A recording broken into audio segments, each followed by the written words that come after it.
Now we're going to simply understand how to get force out of the ground, and that's going to be flexion extension. So what I do is I rotation out to do that first by getting you to get in your strides with your feet straight. So we can try this. So you're going to go full stride, feet straight. Okay? If I put you here, like we start on the delivery, now I'm in a position where I have to rotate to get my hips open. I want to take out rotation, and then I'm going to build it in after we learn how to build ground force. So feet straight, okay? So that's why we start feet straight, because I purely want you to learn how to generate force in the ground and not have to focus on rotation right now. So here's the movement. When we lift and we move down the mound, our back leg helps accelerate energy down the mound and put that energy into our front leg. So the key is, when I lift, I have to put my weight into my back leg. Because where there's my ability to put force in the ground, I have to have weight on that leg to push force in the ground. So I'm going to lift and shift my weight into that back hip or back leg. Okay? From there, I'm going to let my body fall because we're taking energy to the target. And then I'm going to focus on a key component of ground force, and that's how we direct it, and that's what's called your force vector. So your ankle to knee. My ankle to knee has to eventually get into a linear position to take my energy forward. If I keep it vertical like here, I'm just going to want to go up. So in this full stride, when I lift, I'm going to let my hips fall forward and down at the same rate, so my back force vector starts to come down. And now I'm still loaded here. Just before I land, I can triple extend and accelerate my energy.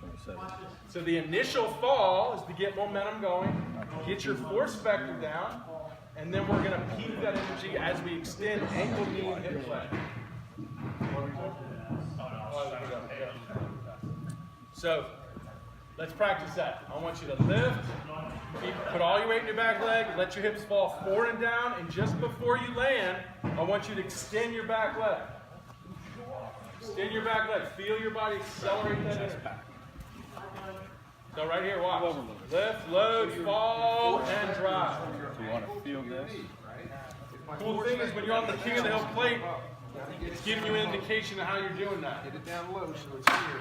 This is where I Here's a pop before you land. It's hard, guys. Now notice if my force vector is still vertical, I jump. So if you see anyone hopping, they're not getting their force vector linear. They got to keep falling, get it down, and then drive and accelerate. More. There you go. Now sit back in it. See how your chin's way out from your bone? Yeah, if you have tight hip flexors, you're in a challenging place. Then I lift, fall, and then push. Keep your chin back. That's better. Good. Push off with that back leg. Remember, your back leg bends, guys. It bends to get that force vector in that good linear position. If I'm like this, I'm going to jump up. If I'm like this, I'm going to push forward. Remember, we have to separate our phases. So if I'm generating all the power, my trunk's going with it, I'm not separating the phases. So chin has to be behind your belt buckle. So when I'm here, I have to bring my chin back, which also helps me put my weight on my back. And as I fall, bring my force vector down. When I drive, my chin has to stay back. And you'll feel everything load back, like the whip. That's it. Good. So focus on separating the phase by keeping your chin behind belt buckle. And if you feel like you're popping up, it's because your force vector's up. So you got to get low. Getting low allows your force vector to get down. Look at his force vector over here, guys. Look at that force vector. Fat leg. Look how much it's bent down. Look at that. Boom. Yeah, see that? Oh, we got it.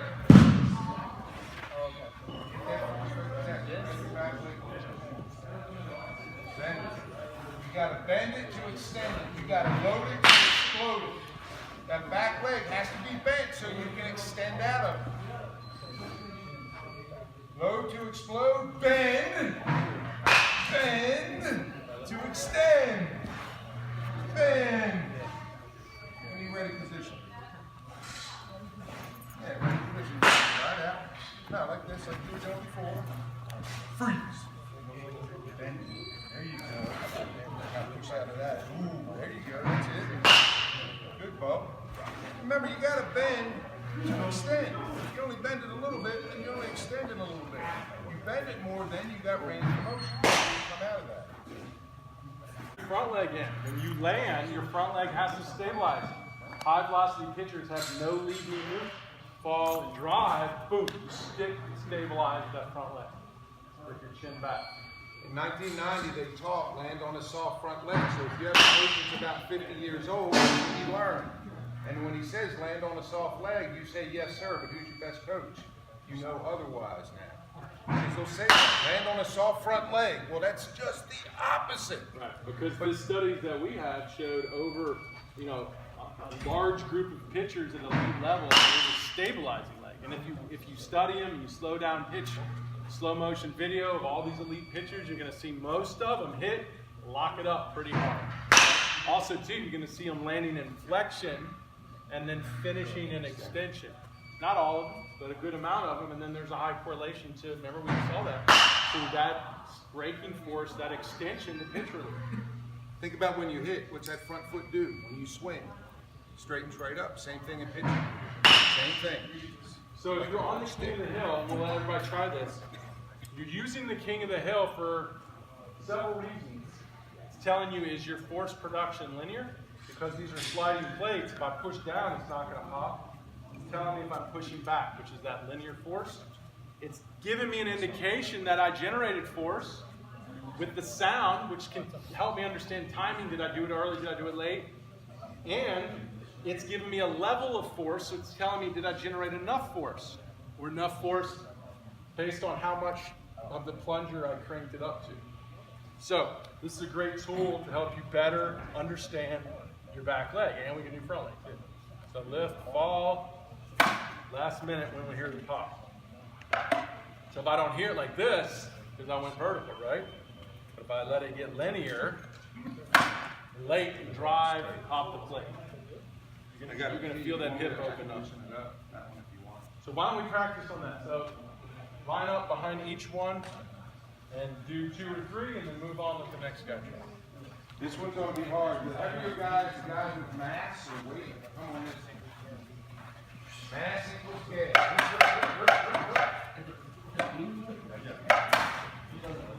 Hear that double click? That's showing you explode. Hey, your power pad is the ball of your foot. Put the power pad, there you go, that's better. Oh.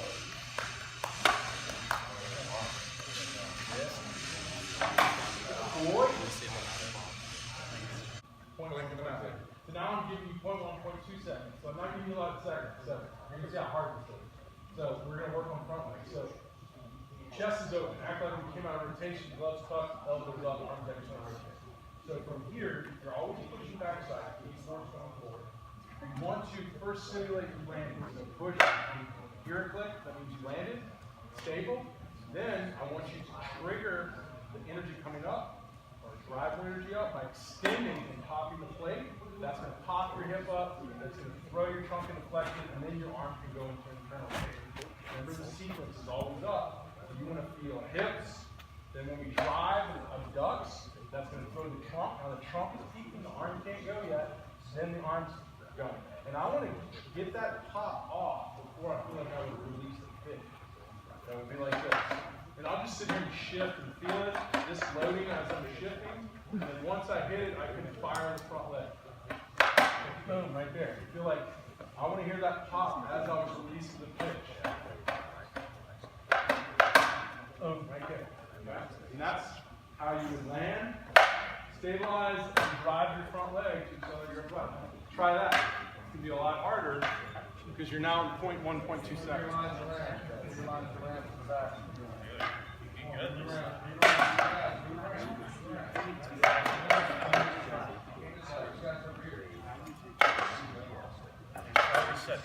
Back and get used to it. Come here like this. Push, back leg, and then when I release, straighten it up. Put the ball of your foot. Put the ball of your foot like this. Remember, the ball of your foot.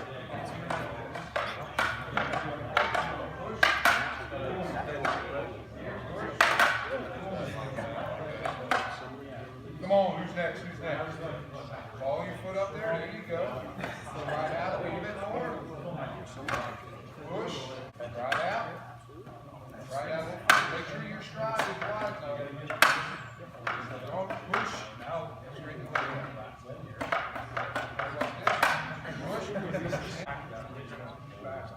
Pushing and extend. Pushing and extend. There you go. Good. Okay, when we land, we're going to stabilize. It should be up, and then the trunk's going to go, and the arm's going to go. We're going to do a full throw.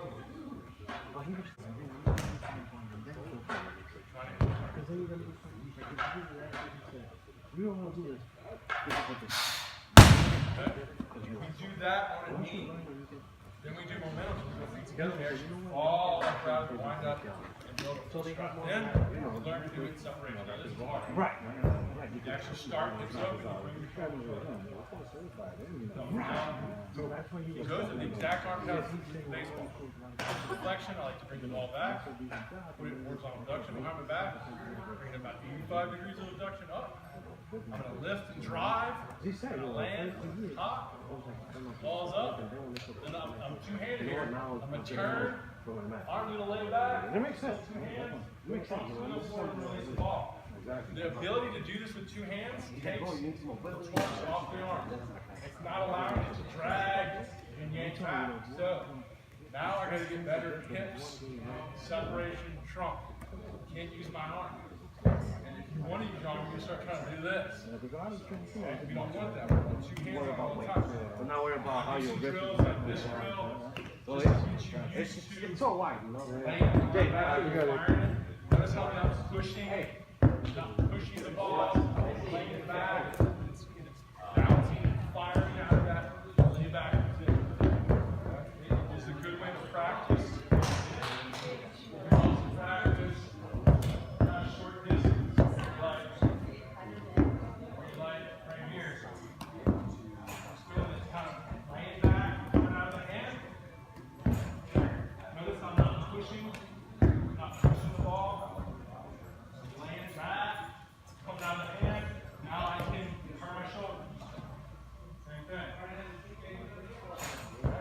Now, once I get the arm pad down, I can come.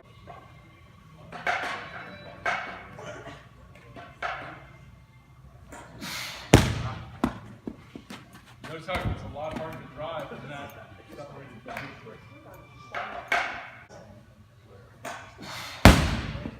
All right. Then you eventually learn to do the lateral. Now we're on in our delivery. Now you have to learn how to add rotation into your lower half. Key to this is all advanced. Sink the feet up. Front side starts and triggers rotation. Front side opens, trigger rotation. Back side powers and drives rotation. You're not actually trying to spin your back foot. Your front leg started rotation. Your back foot at the same time is just driving and accelerating that rotation.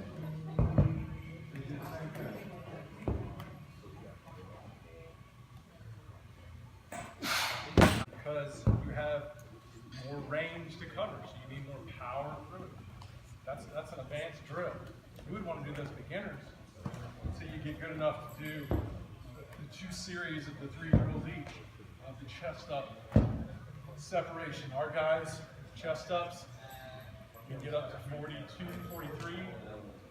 High velocity guys, separation, 47, 48, 49. Really impressive numbers. We do see a strong correlation with the guys at the top end, 47, 46, and 90 plus guys. Now, bigger guys will throw these hard. So, bigger guys, I'm not as impressed. I'll take a couple miles an hour off. Smaller guys,